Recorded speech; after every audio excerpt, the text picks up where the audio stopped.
இந்த போதைப் பொருள் செஞ்ச கொடுமை என்ன கொடுமை சுபானில். போன வாரம் ஒரு பெண் அழுது பேசுகிறான். வயசெல்லாம் சொன்னீங்கன்னா நீங்கள் சிரிப்பீங்க.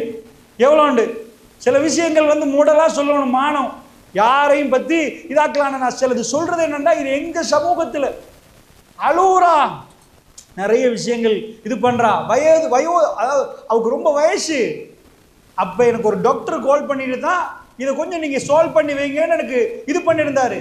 ஏன்னால் அவர்கிட்ட நோய்க்கு மருந்தெடுக்க போன பிறகு இந்த விஷயங்களை பேசினதுக்கு பிறகு இது மார்க்க ரீதியாக அணுகணும் பண்ணி இது பண்ணார்.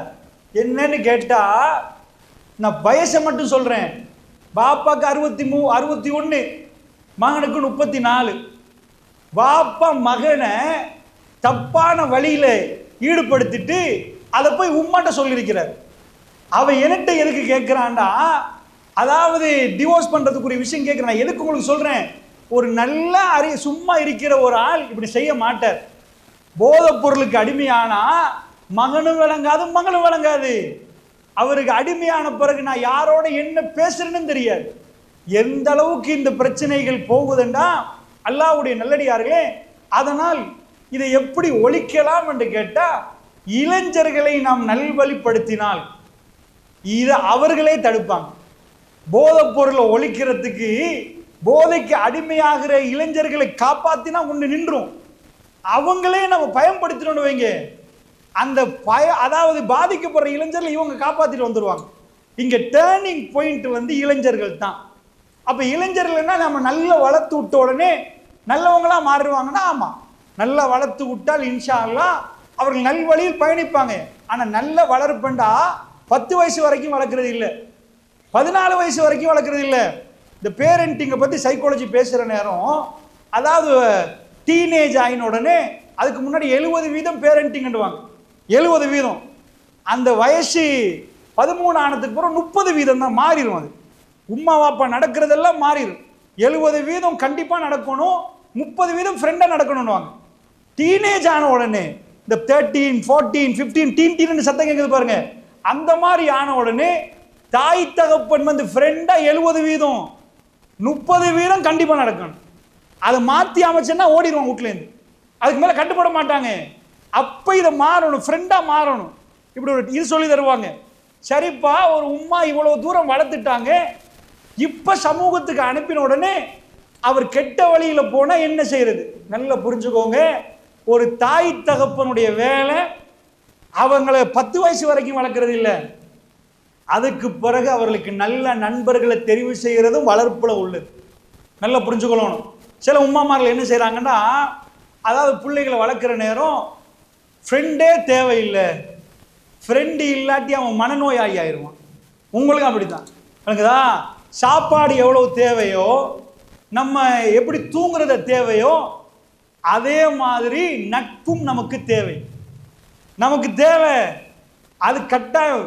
கல்யாணம் மட்டும் அதுவும் தேவை மாதிரி ஃப்ரெண்ட்ஸும் தேவை. இப்போ ஒரு இளைஞனை பொறுத்தல நிறைய பேர் என்ன முடிவு எடுக்கிறாங்கன்னா, வேணாம் வீட்டில் வச்சு வளர்த்துருவோம், எவரோடையும் தேவையில்லை, அவன் மன ரீதியாக பாதிக்கப்படுமா, அல்லது அந்த புள்ளை ஸ்மார்ட்டான புள்ளையா வராது. அப்படி பொத்தி பொத்தி மறைச்சி வச்சுட்டோண்டா இவன் நல்லா தான் இருப்பான் நீங்கள் நினைப்பீங்க. இல்லை, அதில் குறைபாடு இருக்குது. ஒரு புள்ளையை பொறுத்தல சாதாரணமாக இளைஞர்கள், யார் இளைஞர்கள், பலமான பருவம் இளமை பருவம்னுவாங்க. சாதாரணமாக ஒரு ஜனாதிபதிகிட்ட போய் அவன் புத்தி உள்ளவனாக இருந்தால், உனக்கு என்னப்பா உலகத்தில் வேணும்னா அவன் மாணிக்கம் தங்கத்தெல்லாம் கேட்க மாட்டான், எனக்கு திரும்ப இளமை கிடைச்சா அதுதான் பெருசுண்டுவான். இளமையைத்தான் அந்த கோல்டன் ஏஜென்ட்வாங்க. அது உண்மையாகவே அதை மாதிரி ஒரு பருவம் வராது. அவனுக்கு இடுப்பு வலியும் தெரியாது, மூட்டு வலியும் தெரியாது, நோயே தெரியாது. அந்த அளவுக்கு அது ஒரு பருவம். அந்த பருவத்தில் அவர்கள் இதுதான் உலக வாழ்க்கையிலே பலமான பருவம். அது பலம் மட்டும் இல்லாமல் அதுதான் பலமிக்கதாக இறைவன் மாற்றினான்.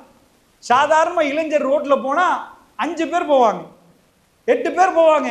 இங்கால ஒரு 4 பேர், அங்கால ஒரு 4 பேர், 8-10 பேர் போவாங்க. ஏன்பான்னு அவனுக்கு தனியாக போகவே இல்லாது. எதுக்குப்பா 3 பராட்டா வாங்குறதுக்கு 8 பேர் போறீங்களே, எதுக்குண்டா பராட்டா வாங்கும் அப்படிதான் போவாங்க. ஏனென்றா அது இளமை. அதே முதுமைக்கு போன அப்பா 8 அப்பா மார்களோட பராட்டா வாங்க போவாரா? அவரோட யாரும் பக்கத்தில் கூட வரமாட்டாங்க. அவற்றுள்ள ஃப்ரெண்ட்ஸ் எல்லாம் அவங்க தனியாக மாறிடுவாங்க. இளமை என்பது ஒரு காந்தம் மாதிரி ஒட்டி எடுக்கும். அவங்க பொதுவாக ஒரு பறவை பறக்கிறத பார்த்துருப்பீங்க. அப்படி பறவை பறக்க போகிறது கூட்டமாக பறக்கிறத பார்த்துருப்பீங்க. மேலே அழகாக ஒரு டிசைன் போட்டு பறக்கிற மாதிரி இருக்கு. அது எங்களுக்கு டிசைன் காட்டல, காற்றை விரிச்சாதான் அது முள்ளுக்கு போகும். அதுக்கு முன்னாடி ஒரு பறவை வரும், அது முன்னாடி வந்து காற்றை விரிக்கும். அது பிரிக்கிற நேரத்தில் பின்னாடி உள்ள பறவைகளுக்கு வந்து எனர்ஜி கம்மியாக கொடுத்துட்டு பறக்கலாம். அதனால இப்படி ஒரு ஷேப்பில் எங்களுக்கு தெரியும், இதை எங்களுக்கு டிசைன் போடுற மாதிரி தெரியும். அப்படி பறக்கும். அது கொஞ்சம் டயர்ட் ஆயிட்டா அது பின்னாடி போய் பின்னாடி உள்ள பறவை முன்னாடி வரும். இப்படி மாறி மாறி ரொட்டேட் ஆகும். இளைஞர்களும் அப்படிதான். தன்னுடைய நண்பனுக்கு என்ன வேணும், என்ன மச்சான் நான் வர்றேன்னுவான். அவன் மாறி மாறி அந்த இளைஞர்கள் அந்த நட்பு தேவையாண்டா, ஆமா சரி போதைப் பொருள் இருந்து பாதுகாக்க போறேன்னு ஊட எடுத்து பூட்டி வச்சுட்டு ஏமாங்கண்ணா நான் வெளியே அனுப்பாம வச்சேன்டா, உங்க பிள்ளைய நீங்க வெளியே அனுப்பாம வச்சீங்கன்னா காப்பாற்றப்பட்டுருவாங்களான்னு கேட்டா இல்லவே இல்லை. அப்படி காப்பாற்றப்பட மாட்டாங்க. அவர்கள் இளமையில் அவர்களுடைய அத்தனை நண்பர்களோடு அவங்க வாழணும், இல்லைன்னா அவங்க பாதிக்கப்படுவாங்க. அவங்க அந்த நேரத்தில் கதைக்கணும், பேசணும், சமூகத்தை படிக்கணும். அப்போ இளைஞர்களை வெளியே அனுப்பணும். ரசூலுல்லாஹ் சொல்லல, ரொம்ப டேஞ்சரான காலத்தில் நிற்கிறோம், சஹாபாக்கள்லாம் வீட்டில் பூட்டிட்டே வந்துருங்க, இப்போ நம்ம வீட்லையா பூட்டுங்க, பூட்டிட்டு வந்துருங்க, வராதிங்க ஜாபிர் அப்படி சொல்லல ரசூல் ஸல்லல்லாஹு அலைஹி வஸல்லம். வெளியில் கொண்டு வாங்க, ஃபித்னாவா இருந்தாலும் வெளியில் எடுக்கணும். அப்படி என்றால் இந்த பலர்கள் அந்த கம்ப்ளைண்ட் பண்ணுறாங்க, என் பிள்ளை நல்லதாக இருந்தான், கிளாஸ் போன பிறகு தான் நாசமாக போனான். ஆமாம் உண்மைதான், நான் இல்லைன்னு சொல்லலை. என் பிள்ளை நல்லதாக இருந்தான், கேம்பஸ் போன ஆமாம் இல்லைன்னு சொல்லலை. என் பிள்ளை நல்லா இருந்தா இப்படி இந்த மாதிரி போனான், ஆமாம் அந்த இடத்துக்கு போன பிறகு அவன் பாதிக்கப்படுவது உண்மை. அதுக்கு தீர்வா ஃபோனால ஒரு ஆள் பாதிக்கப்படுறாரு, அதுக்கான ஃபோனை உடச்சி போட்டால் சரியாக வருமா? 1950 அனுப்பணும். இன்றைக்குள்ள புள்ள கையில் ஃபோன் கொடுத்து தான் ஆகணும். ஃபோனில் கெடுதி இருக்கிறது. ஃபோனை கொடுக்காட்டி அவர் இதுக்கு பிறகு வியாபாரம் பண்ண மாட்டார். அவர் உலகத்தில் வந்து எல்லாரும் முன்னேறிட்டு போகிற நேரம் அவர் எங்கேயோ நிற்பார். இன்றைக்கு அத்தியாவசியமானது ஃபோன்.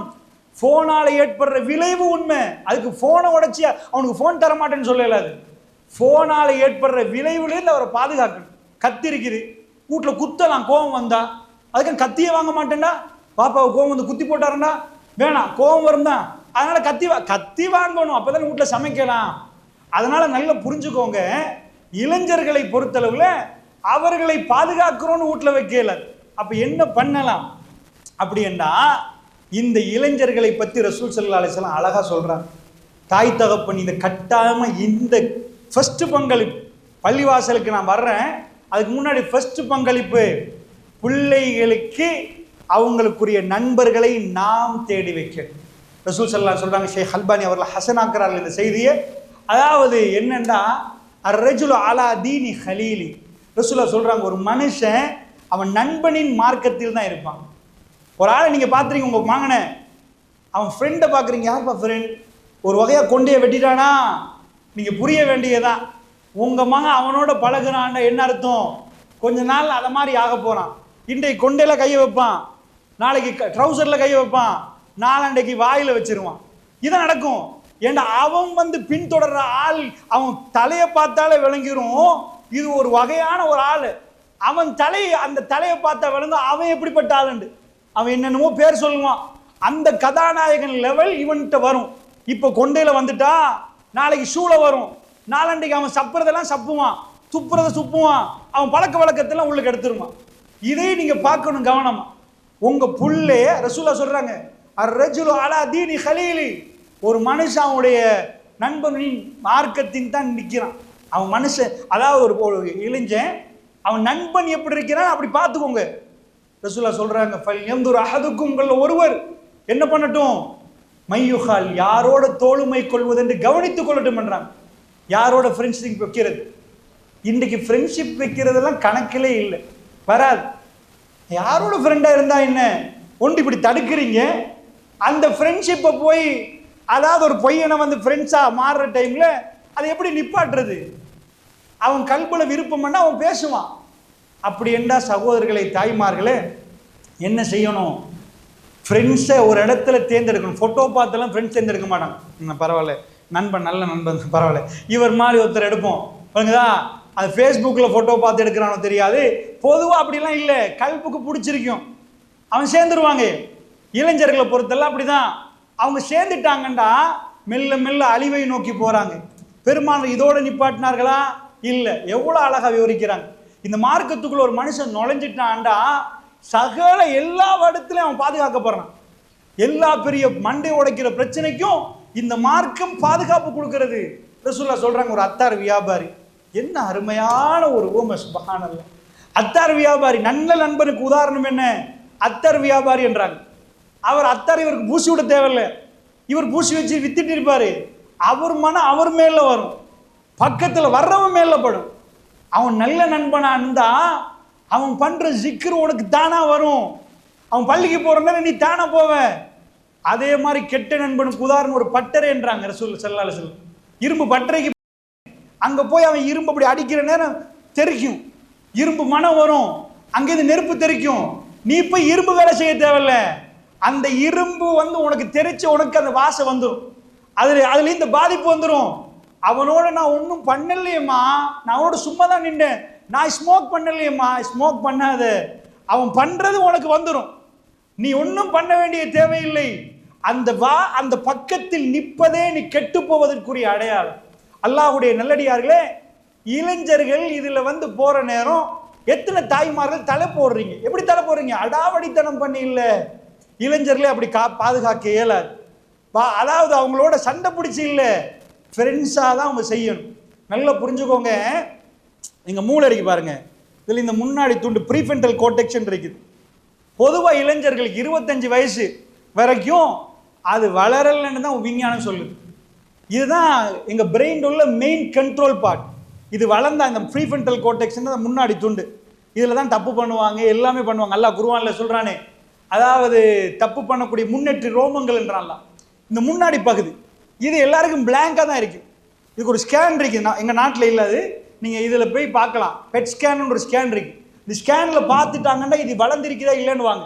இந்த குத்தம் செய்யறவன் எல்லாம் எடுத்து பார்த்தீங்கன்னா, இந்த முன்னாடி மர்டர் பண்றவன், ரவுடித்தனம் பண்றவன் அது ஸ்கேன் எடுத்து காட்டும். டெவலப்பே இல்லை. அல்லாஹ் எல்லாத்தையும் படைச்சிட்டு எல்லாத்தையும் ஹார்ட் கம்ப்ளீட், அந்த வேலை கம்ப்ளீட்டா செய்யும், கிட்னி கம்ப்ளீட்டா செய்யும். நீங்க படிச்சாதான் ஹார்ட் வேலை செய்யும். படிச்ச டாக்டர் தான் நல்லா ஹார்ட் வேலை செய்யுது, படிக்காதவன் வேலை செய்ய அப்படி இல்லை. கிட்னி அவருக்கு தான் வேலை, எல்லாருக்கும் கம்ப்ளீட்டா வேலை செய்யும். இது மட்டும் வேலை செய்யாது, இது மட்டும் எம்டி. இது படிக்க படிக்க படிக்க படிக்க மட்டும் தான் இது வளருமா. இந்த ப்ரீஃப்ரண்டல் கோர்டெக்ஸ் இருக்கு பாருங்க, முன்னாடி துண்டு மூளையில், அது மட்டும் பிளாங்க். ஹார்ட்ல எல்லாம் இதுக்கு ஒரு ஆளுக்கு டிஃபரெண்ட், அவருக்கு டிஃபரெண்ட். என்ன இளைஞர்களுக்கு பிரச்சனை தெரியுமா?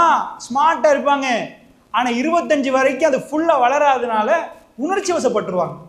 ஒரு இளைஞனுக்கு ஒரு முதியவர் கட்டாயம் தேவை. இளைஞர் கூட்டம் நிக்கிற நேரம் அவங்கள வழி நடத்த முதியவர்களை கொண்டு வந்து வைக்கிற வேலை பள்ளிவாசல் வேலை. இன்னைக்கு பள்ளிவாசல், நான் மன்னிச்சுக்கோங்க, பள்ளிவாசல்லே பேம் பண்ணி பள்ளிவாசல் நிர்வாகி ஏசுன்னு நினைக்காதீங்க. உண்மை ஏதோ சொல்லணும். பள்ளிவாசல்கள் இளைஞர்களை விரட்டக்கூடாது. அவங்க பிழை செய்யறாங்கன்னா இன்றைக்கு பள்ளிவாசல்கள் இளைஞர்களை பயன்படுத்தணும். ஏன் அவங்க இந்த பொடியமாக்கள் என்ன செய்ய போறாங்க? அப்துல் ரஹ்மான் பின் அவுஃப் ரலியல்லாஹு அன்ஹு அவர்கள் பத்ர் களம், அபூஜகளை சுத்தி வளைத்து நிற்கிறார்கள். கடும் பாதுகாப்பு. நீங்க போய் வரலாறு படிச்சா தெரியும், கடுமையான பாதுகாப்பு. முஆது முஆவித் 2 பேரும் பக்கத்துல அப்துல் ரஹ்மான் பின் அவுஃப் என்று கேட்கிறாங்க, இந்த அபூஜல் இருந்தாங்களே யாரு? ஏண்டா அவன் மக்காவாசி, இவங்க மதீனா புள்ளைகள், சின்னதுண்டா, ரொம்ப சின்னது இல்லை, இளைஞர்கள், இவங்க கண்டி இல்லை. இந்த ஃபேஸ்புக் இருந்தாலும் முகத்தை போட்டு பார்க்கலாம். அபூஜல் வர்ற முன்னாடி தாக்கு வைப்போம். யுத்தத்தில் தான் அபூஜலை கேட்குறாங்க.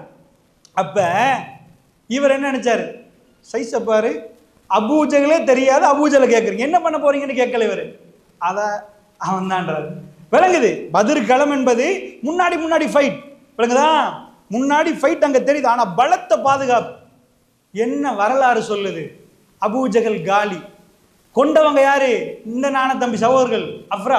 அதாவது இவங்க 2 பேரும், அதுல ஒருவர் அவருடைய கை வெட்டி தொங்குது, பின்னாடி தூக்கி அவர் அடுத்த கையால் போட்டு விட்டு அதுக்குள்ள போய் ரசூலுல்லாஹ்க்கு கை வைத்தவன் யார்?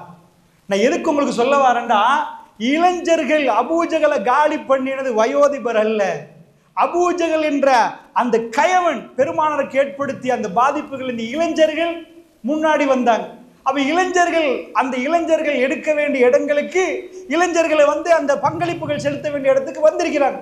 இப்ப பள்ளிவாசல் என்ன செய்யுதுன்னா, இளைஞர்களை தூர தள்ளக்கூடாது. அவங்களை கூட்டிட்டு சமூகத்தில் ஏதாவது ஒரு பொறுப்பு கொடுக்கணும். வாங்க, போதை பொருள் அழிக்க போறோமா, அழிப்போம். வாங்க என்ன பண்ணுவோம். அந்த இளைஞர்கள் ஏதாவது செய்யற நேரம் நீங்க சின்ன பிள்ளைகள்மா, நீங்களாம் வரக்கூடாது. ரசூலுல்லாஹ்வுடைய கடைசி காலங்களில் தலைமையாக நின்றவர் யார்? உசாமா ரலியல்லாஹு ஒரு போர்க்களத்து பெரிய பெரிய மூத்த சஹாபாக்கெல்லாம் கீழே. உசாமா ரலியல்லாஹு அவங்க ரசூலுல்லாஹ் வளர்ப்பு மகன் இல்லை, ஸைத் ரலியல்லாஹு கொஞ்ச நாள் வளர்த்தாங்க. ஸைத் ரலியல்லாஹு மகன் தான் உசாமா ரலியல்லாஹு. எவ்வளோ சின்னவராக இருப்பார். பெருமானார் ஒருவர் வளர்க்கிறாரு, இஸ்லாத்தில் வளர்ப்பு மகன் இல்லை, அவர் மகன் தான் அவரை ரசூல் ஸல்லல்லாஹு அலைஹி வஸல்லம் அவர்கள் ஒரு போருக்கு கடைசி காலங்களில் தலைவர் அனுப்புறாருன்னா நீங்க கவனமா புரியணும். பள்ளிவாசல் நிர்வாகிகள், இளைஞர்கள், இன்றைக்கு பயான் நிகழ்ச்சி ஏற்பாடு பண்றீங்க, நீங்க பிளான் பண்ணுங்க, இளைஞர்களுக்கு கொடுங்க, இந்த ஊர்ல உள்ள மக்களை கூட்டி வாங்கண்டு. சூறாவளியை மிஞ்சும் அந்த வேலை. இளைஞர்கள் வர ஆரம்பிச்சுட்டாங்க. இளைஞர்கள் இதை தொடங்கினாங்கன்னு வைங்க.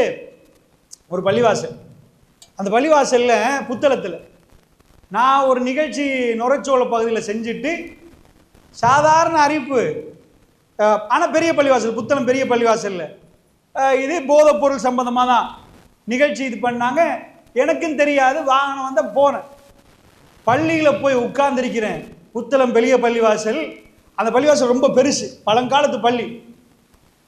அந்த நைட் சாதாரண பயானுக்கு இங்க வரைக்கும் பள்ளி எந்த தொங்கல் இருக்கு அது வரைக்கும் கிரவுடு வந்து, பள்ளியில் அந்த பக்கமா கிரவுடு வந்து, இந்த பக்கமா வந்து ஒரு இஜித்துமா மிஞ்சி.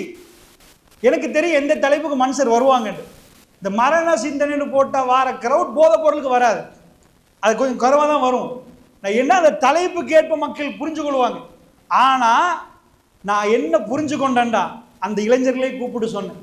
அதை யார் ஆர்கனைஸ் பண்ணாங்கண்டா, போதை பொருளுக்கு அடிமையான ஒரு இளைஞர் கூட்டம் திருந்திட்டாங்க. திருந்தியதுக்கு பிறகு எங்கள் சமூகத்தை பாதுகாக்கணும் ஒரு அமைப்பு செஞ்சு அவர்கள் ஆர்கனைஸ் பண்ணியிருந்தாங்க. இதுதான் இளைஞருடைய பவர். ஒரு சாதாரண நிகழ்ச்சி இஜித்துமாக்களை மிஞ்சும் அளவுக்கு அவர்கள் பலம் வாய்ந்தவர்கள். அவர்களை நிர்வாகிகள் பயன்படுத்தணும். இளைஞர்களுக்கு சும்மா இருக்கலாது. நீங்க வீட்டில் ஒரு உட்கார்ந்து போய் தூங்குவீங்க, இளைஞர்களுக்கு தூக்கம் போகாது, அவங்களுக்கு வேலை வேணும். அப்படி வேலை இல்லைன்னா ஒரு பொம்பளையை கேலி பண்ணுவாங்க, எங்கேயாவது கூட்டமாக உட்காந்து ஏதாவது ஒரு போதைப் பொருளை பார்ப்பாங்க, இந்த போதைப் பொருள் பயன்படுத்துவாங்க, இல்லை ஏதாவது ஒரு ஷோ பார்க்க போகணும்னு பிளான் பண்ணுவாங்க. அவர்களை பிஸி ஆக்கணும், அந்த இளைஞர்களை பிஸி ஆக்கணும். ஒருத்தன் காதலிக்கிறான்டா, அவனை கொண்டு போய் வியாபாரத்தில் பிஸி ஆக்கினா அதுலேருந்து கலந்து இங்கே வந்துடுவான். வெறும் காதலிக்காதன்னு மட்டும் சொல்லி சரி வராது. அந்த புள்ள சரியில்லைன்னா இன்னொன்றுல பிஸி ஆக்கணும், பிஸி ஆக்கி தான் ஒன்றுல கலட்டணும், அதுக்குரிய முறையை பயன்படுத்தணும். அப்போ இந்த இளைஞர்களை பள்ளிவாசல் எவ்வளவு பயன்படுத்துகிறோம், எத்தனை பள்ளிவாசல் பயன்படுத்துகிறோம்? பயன்படுத்தின அடாவடித்தனம் பண்ணவா, அடிச்சு உதைக்கிறதுக்கா? இல்லை, ஒரு பயான் நிகழ்ச்சிக்கு நீங்க ஏற்பாட்டாளர்கள் வாங்க, அந்த இளைஞர்கள் ஆசைப்படுவார்கள் வேலை செய்வதற்கு, அவர்களுக்கு முன்னுரிமை கொடுக்கப்பட வேண்டும், அவர்களை முன்னாடி வைக்கணும். எவ்வளவு செய்தி உங்களுக்கு வேண்டும் பெருமானார் ஸல்லல்லாஹு அலைஹி வஸல்லம் அவர்கள் காலத்தில் இளைஞர்கள் எப்படி நடந்து கொண்டாங்க என்பது. சுப்ஹானல்லாஹ், 1-2 செய்திகளா? பெருமானார் மதீனாவுக்கு கூட்டி வந்தது யாரு? கூட்டி வந்த ஆட்கள் இருக்கிறாங்க. அதுல முக்கியமான ஒரு ஆள் 30 வயசு ஹவுஸ் குலத்தின் தலைவர் யாரு? ஸஅத் பின் முஆத் ரலியல்லாஹு அன்ஹு அவர்கள். அவர் தான் ரசூலுல்லாஹ் கையை பிடிச்சி கூட்டி வர்றாரு மதீனாவுக்கு. அவர் தலைமையை ராஜநாமம் பண்ணி ரசூலுல்லாஹ் கொடுத்து அழகு பார்க்கிறார். அந்த குலத்தில் அவர் தான் தலைவர். ஹவுஸ் கஸரஜ்னு 2ஆ பிரிச்சிருவாங்க. ஒரு கூட்டம் உள்ள இந்த இளைஞருக்கு தான் கட்டுப்பட்டு இருந்தாங்க. அந்த இளைஞர் ரசூலுல்லாஹ்வை காட்டினார், ஏன் தலைவர் இவர் தான்ட்டார். அவரை தலைமைத்துவத்துக்கு ஏற்றுக்கொண்டாங்க. சுப்ஹானல்லாஹ், 6 வருஷம் தான் இஸ்லாத்துக்கு பிறகு, 6 வருஷம் தான் வாழ்ந்தார். பெருமானார் ரசூலுல்லாஹ் ஒரு நபி, தோழர்ன்றமே நட்பு கொண்ட நண்பர்கள் அவங்கெல்லாம். ரசூலுல்லாஹ்க்கு அப்ப எத்தனை வயசு? கிட்டத்தட்ட 57 வயசு இருக்கு. நான் சொல்ல போகல, இது இவருக்கு 36 வயசு. எவ்வளோ கெப்புன்னு பாருங்க. ஃப்ரெண்ட் அந்த அஹ்ஸாப்ல என்னாச்சு, இவருக்கு 35-36க்குள்ள அஹ்ஸாப் போர்க்களத்தில் கந்தக்கில் இவருக்கு கையில் ஒரு ஈட்டி பட்டு இது கடுமையாக காயம் வீங்கி வருவது. பெருமானார் சொல்லிட்டாங்க, பள்ளிவாசலில் கூடாரம் இருக்குமா, அந்த கூடாரத்துக்கு பக்கத்தில் கொண்டு வந்து வைங்க, கூடாரத்தை அமைச்சு வைங்க, ஸஅத் பின் முஆதை நான் பார்க்கணும்ட்டாங்க. அவங்க யார் நண்பர்கள்னு கேட்டிங்கன்னா அபூபக்கர்னு அவர் நண்பர்.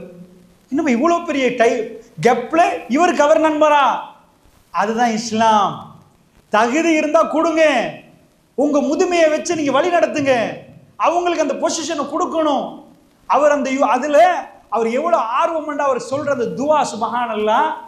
காயம் பட்ட உடனே அந்த காயத்துக்கு சாம்பல் பூசுவாங்க. அந்த காலத்துல பூசினா ஒன்று காஞ்சிரும், இல்லைன்னா அப்படி மெல்ல மெல்ல அப்படியே வீங்கிட்டு வெட்டிக்கும். வெடிச்சுன்னா மவுத்து தான். அது அரபிகளுக்கு தெரியும். அவங்களுக்கு அந்த அளவுக்கு மருத்துவம் டெவலப் ஆகாத காலம். அப்ப ஷாது பின் முஆதுல ஒரு துவா கேட்கிறாங்க, யா அல்லாஹ், குறைஷிகளோட நடக்கிற யுத்தம் 10,000 குறைஷி நின்றுட்டான். யா அல்லாஹ், இந்த யுத்தம் இறை தூதரை யாரு விரட்டினாங்களோ அவர் ஊருக்கு கொண்டு வந்த ஆளாச்சே, அந்த விரட்டினோட யுத்தம் இதோட முடிஞ்சண்டா என்ன உன் பக்கம் எடுத்துறியா அல்லாஹ், இதனோட என்ன மௌத்தாக்கிறியா அல்லாஹ். பெருமானாரோடு உள்ள குறைஷிகள் விரட்டினவர்கள் அவரை ஊரை விட்டு விரட்டினார்களே உடுத்த உடுப்போட, அவர்களோட உள்ள யுத்தம் இல்லை, இன்னும் முடியவில்லை என்றால் இறைவா உனக்கு தெரியும் இந்த ஷாதுக்கு எது விருப்பமான காரியம். யாரு பெருமானாரை விரட்டினார்களோ அவர்களோட போர் செய்வதுதான் எனக்கு விருப்பம். இந்த குறைஷிகளோட இதுவரைக்கும் யுத்தம் முடியவில்லை என்றால் இறைவா என்னை கொண்டு போய் என்னை வாழ வைத்து விடியா அல்லாஹ். அல்லாஹ் அப்படி கபூலாக்குறான். அது மட்டும் கபூலாக்கல், இளைஞர்களுக்கு ரசூல்லா கொடுத்த இடம் எப்படி என்றா, பள்ளி வாசல்ல பக்கத்திலே ரசூல்லா வைக்கிறாங்க. அபூபக்கர் வருவாங்க, பார்ப்பாங்க, அழுவாங்கன்னு செய்தியில் வருது. அவர் வேதனைப்பட போல இவங்க அழுவாங்க. உமர் பின் ஹத்தாப் அவர் எவ்வளோ ஃப்ரெண்ட்ஸா இருந்திருப்பாங்க, பள்ளியில ஜமாத்தில் இருக்கிறவங்க, ஆனா சின்ன வயசு. அப்ப என்ன ஆகுது, ஒரு நாள் மெசேஜ் வருது, அவர் என்ன துவா கேட்டாருன்னு தெரியாது. அல்லாஹ் இதை விரும்பினான், இந்த அற்புதத்தை விரும்பினான். என்ன அற்புதம் தெரியுமா? இதான் நட்பு. நண்பர்கள் என்றா அது போலியா நினைச்சிடாதீங்க. நாங்க எந்த ஃப்ரெண்ட்ஷிப்புக்கு உம்மா அப்பா எதுக்கு ட்ரை பண்ணணும் தெரியுமா? ஒரு நண்பர்கள் தக்குவாதாரியா இருந்தா அந்த நட்பு முடியாதுன்றது இஸ்லாம். இஸ்லாமிய கொள்கை என்னது? நீங்க ஒரு ஆளை நிஜமா ஃப்ரெண்டா வச்சுட்டீங்க, அது தக்குவாவுக்காக இருந்தா அவங்க சுவர்க்கத்துல அவங்க ஃப்ரெண்ட்ஸ் தான். அவங்க சுவர்க்கம் போயிட்டாங்கன்னு வைங்க, அங்கேயும் ஃப்ரெண்ட்ஸ், இதோட முடியாது. ஆனால் மற்ற நண்பர்கள் அல்லாஹ்வுடைய முன்னாடி சண்டை பிடிப்பாங்க. அங்க போய் காஃபிரா இருந்தாங்கன்னா அவனுக்கு பகமை வரும். இந்த நட்புக்கு இதுதான் அடையாளம். அப்படிப்பட்ட ஒரு நட்பு. அப்ப ரசூல் ஸல்லல்லாஹு அலைஹி வஸல்லத்துக்கு மெசேஜ் வருது. என்ன வருவது? ஷாது பின் முஆது காயம் வெடிச்சிட்டு ரத்தம் ஓடு. பெருமானார் பக்கத்தில் நின்று உடனே போறாங்க கூடாரத்துக்குள்ள. போனா ஃபைனல் மூமெண்ட், அந்த நேசத்துக்கு நட்புக்கும் அல்லாஹ் வச்சதை பாருங்க. இதான் நட்பு. உங்க பிள்ளைக்கு நீங்க கொடுக்கிற கிஃப்ட்ல அந்த பிள்ளையை திருமணம் முடிக்கிறதுக்கு ஒரு உம்மா புள்ள பொம்பளை தேடுவாங்க, பொம்பளை பிள்ளைக்கு இன்னொரு மாப்பிள்ளை தேடுவாங்க. இதே மாதிரி ஃப்ரெண்டை தேடுங்கன்னா ரோட்ல போறவனெல்லாம் இல்ல, பள்ளிக்கு கூட்டி வாங்க. இங்க இருந்து அவர் ஃப்ரெண்டு பிடிப்பார். நீங்க எந்த மஜ்லிஸுக்கு அதிகமா கூட்டிட்டு போறீங்களோ அந்த மஜ்லிஸ்ல இருந்து அவர் தேர்ந்தெடுத்துக் கொள்வார். நீங்க கியாமுல் லைல் தொழுகை கொண்டாந்தீங்களா, 4 உம்மமார்கள் கொண்டு வராங்களா, அதுல இருந்து அவர்கள் ஒரு நண்பரை எடுத்துக்கொள்வார். நீங்க பயானை கொண்டு வரீங்களா, பயான்ல இருந்து ஒரு ஆள் எடுத்துக்கொள்வார். நீங்க எந்த சபைக்கு கூட்டி போறீங்களோ அந்த சபை. ஷாது பின் முஆது ரலியல்லாஹு கடைசி அல்லாஹ் எப்படி ஆக்குறான்? அவர் முழு வாழ்க்கையும் ரசூலுல்லாஹ்னு வாழ்ந்தவர். அவங்க உம்மா வாழ்றாங்க, இப்ப அவருக்கு 36 வயசு. அவர் ரசூலுல்லாஹ்னு சொன்னனால அல்லாஹ் ஒரு வாய்ப்பை கொடுத்திருந்தான். ஃபைனல் மூமெண்ட்ல அவர் கண்ணுக்கு தெரிஞ்சது பெரும் மலைகள் அல்ல, பெரிய நீர்வீழ்ச்சி அல்ல, இந்த உலகத்தில் அதையெல்லாம் தாண்டிய ரசூலுல்லாஹ் அவர் முன்னாடி வந்து விட்டார். மலக்குல் மௌத் வருகிற நேரம் அவர் 2 கண்ணாலும் பெருமானாரை பார்க்கிறார். அஷ்ஹது அன் லா இலாஹா இல்லல்லாஹ் வ அன்னக ரசூலுல்லாஹ். அவர் ஷஹாதத்தை சொல்லிவிட்டு சொல்லுகிறார், நீங்கள் ரசூலுல்லாஹ். அந்த ரசூலுல்லாஹ் என்ற செய்தியை கண் கலங்குது. ஷாது பின் முஆதுடைய பயணம், நான் போயிட்டு வருகிறேன் என்று சொல்கிற நேரம் இது. ஏன்னா அந்த வேதனை தெரியுது, இது மரணத்துக்குரிய தருவாய் என்று தெரியுது. அல்லாஹ் அந்த நட்பை சேர்த்து வைக்கிறார். வெறும் எத்தனை வருஷம் டிஃபரண்ட், அதாவது 21 அன்னளவா 20 வருஷம் கேப், 20 years கேப். பெருமானாருடைய கல்விலும் அவர் இருந்தார், அவருடைய கல்வியில் பெருமானார் இருந்தார். இதுதான் அல்லாஹ்வுடைய நல்லடியார்களே நல்ல தோளுமை, இந்த பிரச்சனைக்கு தீர்வு என்பதற்கு நான் அதை சொல்கிறேன். பெருமானாரை பார்த்து கொண்டு அல்லாஹ் ஒரு வாய்ப்பை கொடுத்தார். இது லேசான வாய்ப்பல்ல, இது லேசான வாய்ப்பே இல்லை. பெருமானாரை பார்த்து கண் கலங்கி ஷஹாதத்தை சொல்லி ரசூலுல்லாஹ் தோல்ல சாஞ்சிட்டார். அவர் சாஞ்சது இந்த உலகத்தை விட்டும் போகிற இறுதி மூச்சை விடுவதற்கான சாய். பெருமானார் தோல்ல சாஞ்சவரு அவருடைய இறுதி மூச்சை விட்டு விட்டார். பெருமானார் கெட்டி பிடித்து கொண்டு சொன்னார், ஜஸாக்கல்லாஹு கைர். எதை ரசூலுல்லாஹ் சொல்றாங்க? நான் மக்காவில் நிற்கிற நேரம் மதீனாவுக்கு வரணும் என்று துடித்த ஒரு இளைஞன் இன்றைக்கு பெருமானார் தோளில் மரணித்திருக்கிறார். ரசூலுல்லாஹ் இஸ்லாம் வளருது, இஸ்லாம் கிளை போட்டு வளருது. பெருமானார் அவரை பிடித்து சொன்னார், ஜஸாக்கல்லாஹு கைர். இந்த தஅவா உலகம் எங்கும் போவதற்கு, இந்த தீன் பரவுவதற்கு ஒரு இளைஞன் காரணம். பெருமானார் அந்த இடத்துல சொல்லல, இளைஞர்களை ஓரமாக்குங்க, சின்னவங்க, விவரம் இல்லாதவங்க, விளக்கம் இல்லாதவங்க, அவங்க வேணான்னு சொல்லல. 40 தான் முதிர்ச்சி வரும், அதனால 30, 20 அனுப்பிடுங்க சொல்லல சகோதரர்களே. அவர்கள் பெருமானார் சொன்ன, யா செய்யுதக், ஒரு சமூகத்தின் தலைவரே என்றாங்க ரசூலுல்லாஹ். ஜனாசாவை பிடித்து விட்டு சொன்னாங்க, ஒரு சமூகத்தின் தலைவரே, ஜஸாக்கல்லாஹு கைர், அல்லாஹ் உங்களுக்கு கூலி தரட்டும் என்றாங்க. அல்லாஹ்வுடைய நல்லடியார்களை, பள்ளி வாசல் இளைஞர்கள் வழி தவறாமல் இருப்பதற்கு இந்த இடங்களை அவர்களுக்கு நிர்வாகிகள் ஒதுக்கி கொடுங்க, அவர்களை கூப்பிடுங்க, நிகழ்ச்சிகளுக்கு அவர்களை கொடுங்க. இன்றைக்கு இவ்வளவு நிகழ்ச்சி, இத்தனை மக்கள் வரணும், கூட்டிட்டு வாங்க, இந்த மாதிரி பண்ணுவோம், அடுத்தது என்ன நிகழ்ச்சி செய்வோம். இளைஞர்கள், நான் உங்களுக்கு சொன்னேன், இளைஞர்களுக்கு அந்த மாதிரியான நிலைமை கொடுக்கிற நேரம் அவர்கள் நிஜமான அன்பு வைத்திருப்பார்கள், நிஜமான பாசத்தை வைத்திருப்பார்கள். அல்லாஹ்வுடைய நல்லடியார்களே, இது இளைஞர்களை மாற்றுவதற்கான ஒரு தீர்வான சொல். அவர்களுக்கு நல்ல தோளுமை. உமர் பின் கத்தாப் ரொம்ப மோசமா இருந்தவர், ஆனால் அவருக்கு அல்லாஹ் யாரை ஃப்ரெண்ட் ஆக்கினான் தெரியுமா? ஹாத்தமுல் அன்பியா. அவர் கொலை செய்திருக்கிறார், அதிகமான குற்றம் செய்திருக்கிறார், நிறைய அசிங்கங்கள் ஈடுபட்டிருக்கிறார். இறைவன் அவருடைய கல்வியில் ஒரு நலவை கண்டார். அல்லாஹ் ரப்புல் ஆலமீன் ஹாத்தமுல் அன்பியாவுக்கு பக்கத்தில் கொண்டு வந்து உமர் பின் கத்தாபை வைத்து அழகுபடுத்தினான். உங்கள் பிள்ளைக்கு நல்ல நண்பனை அல்லாஹ்விடம் கேளுங்கள். அல்லாஹ்வுடைய நல்லடியார்களே, நல்ல நண்பர்களை அல்லாஹ்விடம் கேளுங்கள். அல்லாஹ்வுடைய தூதருக்கு இருந்த நண்பர்களுடைய வயசு வித்தியாசம். முஆத் பின் ஜபல் ரலியல்லாஹு அன்ஹு அவர்கள் வரலாற்று ஆசிரியர்கள் சொல்றாங்க, 34 வயசு ரசூலுல்லாஹ் ஜுல்ஹுலைஃபா வரைக்கும் போறாங்க, லாஸ்ட் பயணம். என்ற முஆத் இப்போ ஊரை விட்டு போறாரு, அவரை அனுப்பி வைக்க போறாங்க ஒரு தாயி. யமனுக்கு போற முஆத் பின் ஜபலுக்கு ரசூலுல்லாஹ் பக்குவமா சொல்லி கொடுக்குறாங்க. முஆத் சொல்லுங்க, அன்றைக்கு வித்தியாசமான நாள், என்ன ஒட்டகத்துல உட்கார வச்ச ரசூலுல்லாஹ் ஏறவே இல்லை. ஏறுங்க யா ரசூலுல்லாஹ், ஏறவே இல்லை, நடந்தே வாரன்ட்டாங்க ரசூலுல்லாஹ். நானும் ரசூலுல்லாஹ் போனோம், துல்குலைஃபால நின்றாங்க ரசூலுல்லாஹ். என்ன ஊரை விட்டு அனுப்புற மதீனாட லாஸ்ட் இடம் வரைக்கும் என்னோட கதைச்சிட்டே வந்தாங்க. வந்த பிறகு ரசூல் ஸல்லல்லாஹு அலைஹி வஸல்லம் சொன்னாங்க, முஆத் நீங்க போற நிறைய சொல்லி தந்தாங்க. எல்லாம் முடிஞ்சு லாஸ்டா சொன்னாங்க, முஆத் நாங்க மறுமையில சந்திப்போம் என்றாங்க. நீங்க திரும்பி வர்ற நேரம் நான் உயிரோட இருக்க மாட்டேன் முஆத் என்றார்.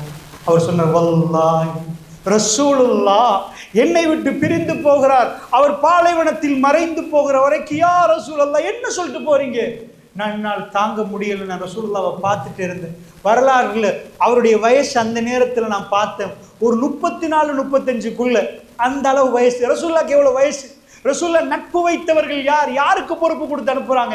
யமனுக்கு, யமனுடைய கவர்னராக பொறுப்பு அனுப்பு. அதாவது போய் தவா செய்யுங்க, தவா செஞ்சு ஆட்சி உங்க கையில வந்தா இப்படி பண்ணுங்கன்னு நிறைய சொல்லி அனுப்புறாங்க. அவர் திரும்ப வந்து சொல்கிறார், அல்லாஹ் மீது ஆணையாக நான் திரும்ப வருகிறேன். மதீனாவில் என்னோட பேச ரசூலுல்லாஹ் இல்லை. ரசூல் அந்த ரவுதாவை நான் கடந்து சென்றேன். ரசூலுல்லாஹ் சொன்னது உண்மை. ரசூலுல்லாஹ் அடக்கம் செய்யப்பட்டிருந்தார்கள், நான் அதை கடந்து சென்றேன். என்னோட பெருமானார் பேசிய கடைசி வார்த்தை. இளைஞர்கள் தங்கள் கல்புகளை பறிக்கொடுத்திருந்தார்கள் மதீனாவில். இப்னு உமர் ரலியல்லாஹு அன்ஹு, இது சுன்னா இபாதா இல்லை. அதாவது இபாதத்துக்குரிய சுன்னத்து இருக்குது, இது பழக்க வளத்துக்குரிய சுன்னா. ஒரு மரத்துக்கு அடியில் போற நேரம் அவர் அப்படி உட்கார்ந்துட்டார். அந்த மரத்தை தாண்டி போற நேரம் அவர் வந்து சொன்னார், ஏன் நான் உட்கார்ந்தேன் தெரியுமா? ரசூலுல்லாஹ் அங்க உட்கார்ந்ததை நான் கண்டேன், என் கல்பு துடிக்குது. பெருமானார் உட்கார்ந்த இடத்துல உட்கார்ந்துட்டு போவோமே, அவர்கள் வைத்த மரியாதை, அவர்கள் வைத்த கண்ணியம், அவருடைய வாழ்க்கையை அர்ப்பணித்திருந்தார்கள். இது உமர் ரலியல்லாஹு அன்ஹு மகனாருடைய கதை.